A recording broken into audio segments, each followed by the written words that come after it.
I've had run-ins. I had quite a good exchange of emails with Tom York, which it's from a few years ago when I wrote to Tom York and made the case for observing the picket line. Today, we're diving into a story that's been making waves in the music world. It's about art, politics, and the challenges artists face when their work intersects with global issues. Jonny Greenwood, renowned guitarist of Radiohead, teamed up with Israeli musician Dudu Tassa to create the album Jarek Karabakh in 2023.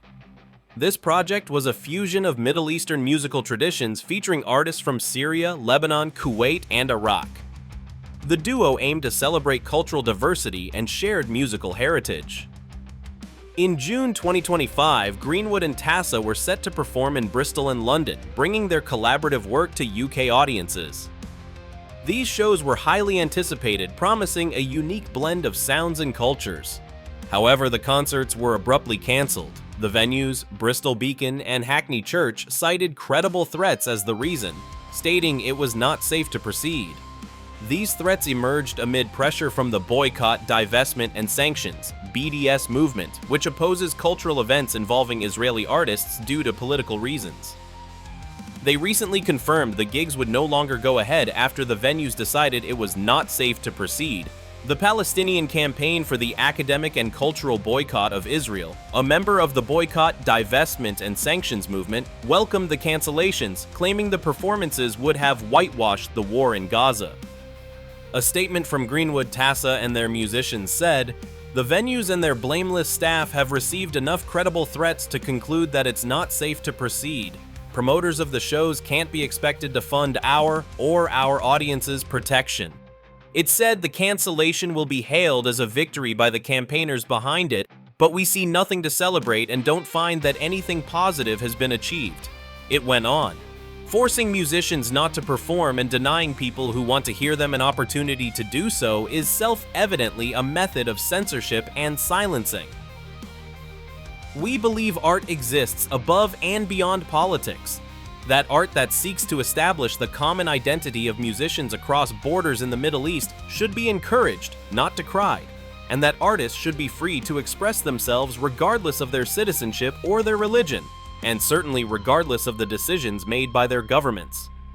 It said the show also featured singers from Syria, Lebanon, Kuwait, and Iraq, with each of the members brought together by a shared love of Arabic song, regardless of where exactly they all happened to be born.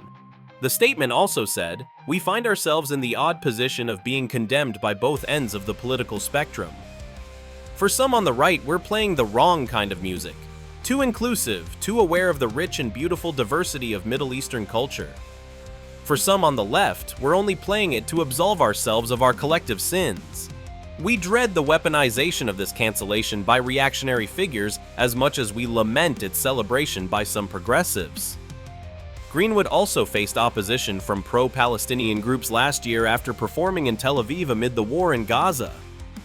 Last year, Roger Waters of Pink Floyd called out Tom York and Jonny Greenwood of Radiohead over their row on Palestine and rejection of BDS. See, this is amazing. I love when people twist and invert reality, because Jonny Greenwood, he's married to an Israeli artist. Yeah. Jonny Greenwood performed in Tel Aviv this year. You mentioned 2016 Radiohead performed. Jonny Greenwood issued this frankly bizarre statement back in June where he said it's unprogressive, actually, to support BDS, to actually urge artists to not work with each other. That's very unprogressive, Roger. And so no art is as important as stopping the death and suffering around us. How could it be? But doing nothing seems a worse option. So, Roger, what does he say in solution to doing nothing? He says silencing Israeli artists for being born Jewish in Israel doesn't seem like a way to reach an understanding between the two sides of this apparently endless conflict.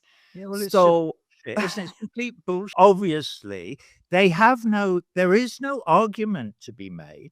There is the oppressed and the oppressor. The oppressed are the indigenous people of Palestine. The oppressor are the settler colonial visitors from North America and North Europe.